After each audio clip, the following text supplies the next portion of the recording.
నమస్తే. ఇప్పుడు మీరు చూడబోతున్న వీడియో ఖచ్చితంగా మీకు ఉపయోగపడుతుంది, నచ్చుతుంది కూడా.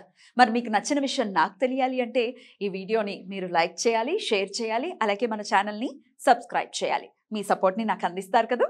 ఓకే, ఇప్పుడు వీడియోని స్టార్ట్ చేద్దాం. నమస్తే, వెల్కమ్ టు అవర్ ఛానల్. నేను పద్మిని. ప్రస్తుతంతో పాటు ప్రముఖ ఆధ్యాత్మికవేత్త, వాస్తు జ్యోతిష పండితులు నిట్టల ఫణిభాస్కర్ శర్మ గారు మనతో పాటు ఉన్నారు. మాట్లాడదాం. సార్ నమస్కారం అండి. నమస్కారం. ఫణి గారు, అత్యంత నాకైతే చాలా చాలా ఇష్టమైనటువంటి, ఎప్పుడెప్పుడు వస్తుందా అని ఎదురు చూసేటటువంటి ఏకాదశి భీష్మ ఏకాదశి. భీష్ముడి గురించి వింటూ ఉంటే అయ్య బాబోయ్, ఏంటండి ఆయన పడినటువంటి ఆ కష్టాలు. అంత యోధుడికి భారతంలో మనం వింటాము.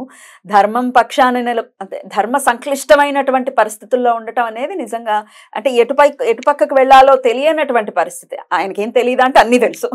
అయినా అటువంటి పరిస్థితుల్లో ఉండి అంత నెట్టుకొచ్చారంటే అమ్మ బాబోయ్, అనితర సాధ్యం. అసలు ఆయన క్యారెక్టర్ కానీ ఆయన చెప్పలేని మాటల్లో అభివర్ణించలేను. భీష్ముడు మరి అంపశయ మీద ఉండి విష్ణు సహస్రనామం లోకానికి అందించినటువంటి మహాపురుషుడు. మరి ఆయన నిర్యాణం చెందినటువంటి రోజు కాబట్టి భీష్మ ఏకాదశిని ఖచ్చితంగా ప్రతి ఒక్కరూ వినియోగించుకుంటూ ఉంటారు. ఆ రోజున ఏ ఏకాదశికి ఏం చేసినా చేయకపోయినా ఈ ఏకాదశిని మాత్రం ఖచ్చితంగా చేసుకుంటారు. చెప్పండి భీష్మ ఏకాదశి విశిష్టతని ఒక్కసారి.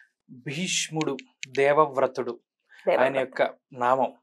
అయితే మనం భారతం మొత్తం చదివినప్పుడు భీష్ముడి యొక్క పుట్టుక అంటే ఆయన యొక్క ఏకాదశి కాబట్టి ఆయన గంగా గర్భాన జనించాడు. ఎంతటి గొప్పవాడు అంటే ఆయన యొక్క విలువిద్యతోటి ఆ గంగా నదిని ఆపేటువంటి ప్రయత్నం ఆయన ఒక్కడే చేయగలదు. మొత్తం అసలు ఇంకెవరు కూడా దేనికి గంగ ఆగదు. అర్జునుడు కూడా చేయలేడు కదా, ఎవరు చేయలేనటువంటి విషయాన్ని ఆయన ఒక్కడు చేసి చూపించాడు. అయితే అష్టవసువులు అనేటువంటి వారు ఉన్నారు. జ్యోతిష్ శాస్త్రంలో ధనిష్ట నక్షత్రానికి వారు అధిదేవతలుగా ఉన్నారు. అలాగే నవమి తిథికి అష్టవసువులే వారు అధిదేవతలుగా ఉన్నారు. తిథికి కూడా అధిదేవతలు ఉంటారు. అలా దశమి తిథికి దిగ్గజాలు అధిదేవతలు. ఇలా ఈ తిథికి నక్షత్రానికి కూడా వారు అధిదేవతలుగా ఉన్నారు. 8 మంది వసువులు. మళ్ళా విశ్వావసు అనేటువంటి ఆయన కనబడతారు. ఆయన గాంధర్వ రాజు. ఇదంతా భారతంలో ఉండేటువంటి విషయాలు. సరే, ఈ 7 వసువులు మరణాన్ని పొందిన తర్వాత అంటే గంగాదేవికి పుడతారు, ఆమె తీసుకెళ్లి గంగలో కలిపేస్తూ ఉంటారు. 8వ ఆయన పుట్టి ఆయన దేవవ్రతుడిగా ఉండి ఆయన భీషణమైనటువంటి ప్రతిజ్ఞ చేసి భీష్ముడిగా మారి ఆ కురు పాండవుల మరి వారి వంశాన్ని ఆయన అభివృద్ధి చేసుకోవడానికి ఆయన పడినటువంటి అంతా ఇంత కాదు. అందులో నేను బాగా చిన్నప్పుడు బాగా చిన్న సందేహం అడుగుతూ ఉండేవాడిని. ఆయన భీష్ముడు అంత గొప్పవాడు, అంత వృద్ధుడు కదా, బాణాలతో అలా కొట్టేశారు. అంపశయ్య మీదే ఉండి ఆయన అన్ని చెప్తున్నాడు, మాట్లాడుతున్నాడు. ధర్మరాజు ఉన్నాడు, కర్ణుడు, వీళ్ళందరూ ఉన్నారు కదా, ఆ బాణాలు అవి తీసేసి ఆయన ఏ మంచం మీదైనా పడుకోబెట్టచ్చు కదా, ఎందుకంటే ఆయన స్వచ్ఛంద మరణం కలిగి ఉన్నటువంటి వారు కదా, మరి ఎందుకు వాళ్ళు అలా చేయలేదు అంటే ధర్మం తెలియదా వాళ్ళకి అని అడిగేవాడిని. మీకు ఎప్పుడైనా సందేహం రావచ్చు అంటే నిజానికి మరి బాణాల బాధ ఉంటుంది. మరి ఆ బాణాలన్నీ పీకేసి చక్కగా ఏవైనా దానికి స్వాంతం చేకూరే విధంగా ఏదైనా ఏవో రాయడం ఏదో ఒకటి చేస్తే ఆ బాధ తగ్గుతుంది కదా. ఇది అధర్మం అని చెప్పకపోవడం వల్ల ఆయన పడినటువంటి పనిష్మెంట్ అనుకోవచ్చా? అంటే ద్రౌపది దేవికి అంత అవమానం జరిగినప్పుడు కూడా ఆయన సైలెంట్ గా ఉన్నారు. కృష్ణుడికి కూడా అదే కోపం వచ్చి చెప్తారు కదా. అయితే ఒకటి ఏం చెప్పారు మీకు సమాధానం? నేను ఇదే డౌట్ అడిగాను. ఎందుకు ఆయన్ని అంపశయ్య మీదే వదిలేసారు అన్ని రోజులును? స్వచ్ఛంద మరణం ఉంది, ఆయన ఏం చచ్చిపోడు, ఉత్తరాయణం రావాలి, ఆయన మనసులో అది ఉంది, మరి ఎందుకు ఆయన్ని తీసి చేయలేదంటే అప్పుడు ఒక ఆయన నాకు చెప్పాడు, రే నీకు అసలు ఆ సందేహం వచ్చింది అంటేనే నీ మనసులో బాగా ఆలోచించారు అనుకో. ఎప్పుడైనా సరే ఆయన ఎవడు భీష్ముడు, ఆయనకి తెలిసినటువంటి అస్త్రశస్త్రాలు ఇంకెవరికి కూడా తెలియదు. 18 రోజులు జరిగినటువంటి యుద్ధంలో 10 రోజులు ఆయన సర్వసైన్యాధ్యక్షాన్ని ఆయన వహించాడు. ఆయన మరణిస్తే యుద్ధ భూమిలోనే పోవాలి తప్పితే అస్త్రశస్త్రాల మధ్యలో పోవాలి తప్పితే ఇలా ఇంట్లో కూర్చుని చచ్చిపోయేటువంటి మరణం ఎవరు కోరుకోర్రా?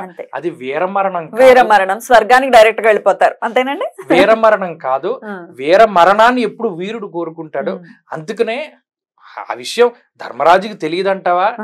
నీకన్నా తెలివైన వాడే కదా ధర్మరాజు.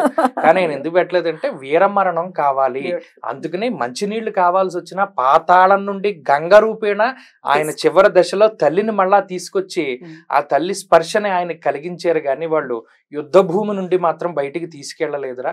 కానీ నీకు ఆలోచన బాగా వచ్చి నువ్వు బాగా అర్థం చేసుకున్నావు. మంచి డౌట్ అండి, మంచిగా ఇలా ఆలోచించే వాళ్ళకి మంచి నివృత్తి. పెద్దవాడు ఆయన కురువృద్ధుడు, మరి అలా బాణాలతో కొట్టేసి పడేస్తే ఎలాగా? సరే, ఇప్పుడు ఈ ఏకాదశి అనేటువంటి తిథి చాలా గొప్ప. చాలా మంది ఉత్తరాయణ పుణ్యకాలము అంటే దేవతా కాలమానం ప్రకారం పగలది. ఈ ఏకాదశి మరణం, ద్వాదశి దహనం అనేటువంటి దాన్ని ఎక్కువ కోరుకుంటూ ఉంటారు, ఎందుకంటే చాలా గొప్పది, విశేషమైనది. ఆయన అందుకనే భీష్ముడు ఏం చేశారు, ఆయన చాలా గొప్ప విషయాన్ని మనకు అందించారు. సహస్రనామ రూపేణ మనకి విష్ణువు యొక్క సహస్రనామాలని ఆయన అందించి ఈ ఏకాదశి సమయంలోనే ఆయన యొక్క యోగ విద్యతోటి బొటనవేలి దగ్గర నుండి ఉండేటువంటి ప్రాణశక్తిని అంతటినీ కూడా పైకి తీసుకొచ్చి ఒక్కసారిగా ప్రాణాన్ని వదిలిపెడతారు.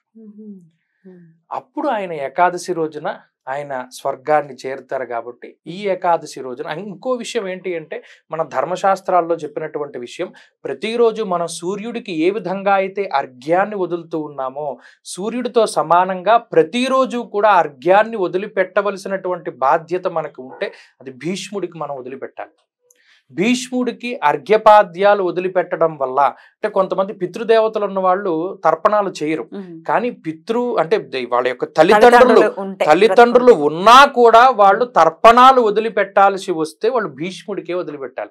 భరత వర్షంలో, భరత ఖండంలో ఎవ్వరు పుట్టినా భీష్ముడికి రోజు తర్పణం వదిలిపెట్టాలి. మరి అలాంటిది ఇవాళ ఏకాదశి రోజున భీష్ముడికి తర్పణం వదిలిపెట్టాలి. అది ప్రధానంగా చేయవలసిన విషయం. ఎలాగూ ఉపవాసాది క్రమాలు, ఏకాదశి రోజున విష్ణు సహస్రనామాలు, వ్రతాలు అందరూ చేస్తారు. ఈ రోజు ప్రత్యేకించి చేయవలసింది భీష్ముడికి తర్పణం వదిలిపెట్టడం. అండ్ ఇంకో విషయం ఏంటంటే, ఇది శాస్త్ర సమ్మతమే, ప్రతిరోజు తర్పణం భీష్ముడికి కూడా వదిలిపెట్టచ్చు. ఎలా అండి, ఎలా వదిలిపెట్టాలి? తర్పణాలు ఎలా వదిలిపెడతారో, నీళ్ళు ఆడవాళ్ళు వదిలిపెట్టడానికి లేదు కదా. అలా ఏంటంటే అది ధర్మశాస్త్రంలో చెప్పారు. కాబట్టి అంత మహానుభావుణ్ణి మనం మగవాళ్ళు చేయరండి అనుకున్న, మరి మా ఆడవాళ్ళ పరిస్థితి ఏంటండి? మా ఇంట్లో మగాళ్ళు చెయ్యరు, మా ఇంటి పరిస్థితి కాదు, ఇన్ జనరల్ గా చెప్తున్నాను. ఇప్పుడు మరి మేము అనుకుంటున్నాం మా మగవారు వినట్లేదు, లేకపోతే పూర్వసువాసిని ఉంటారు, వాళ్ళు వదిలిపెట్టుకోవాలంటే ఏంటి ఇంకో ప్రత్యామ్నాయం? వాళ్ళకి ఇప్పుడు ఉదాహరణకి ఒక ఆయన ఉన్నాడు, ఆయనకి పుత్రులు ఎవరు కలగలేదు, వాళ్ళకి అందరూ స్త్రీలే, అమ్మాయిలే పుట్టారు.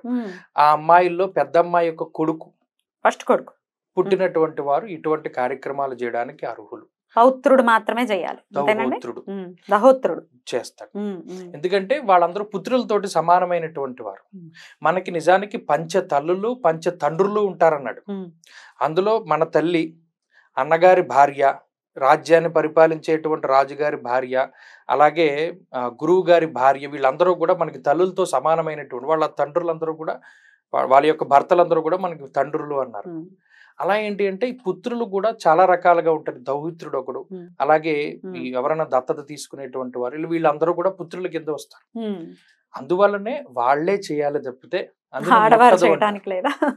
వాళ్ళకి ధర్మం, వాళ్ళకి అది లేదు. ఈ యుగంలో వాళ్ళకి అనుజ్ఞ లేదు, వాళ్ళకి ఇది లేదు. కానీ భీష్మ ఏకాదశిని ఖచ్చితంగా అందరూ కూడా చక్కగా భీష్ముడి యొక్క జీవిత చరిత్రని మనం చదువుకోవాలి.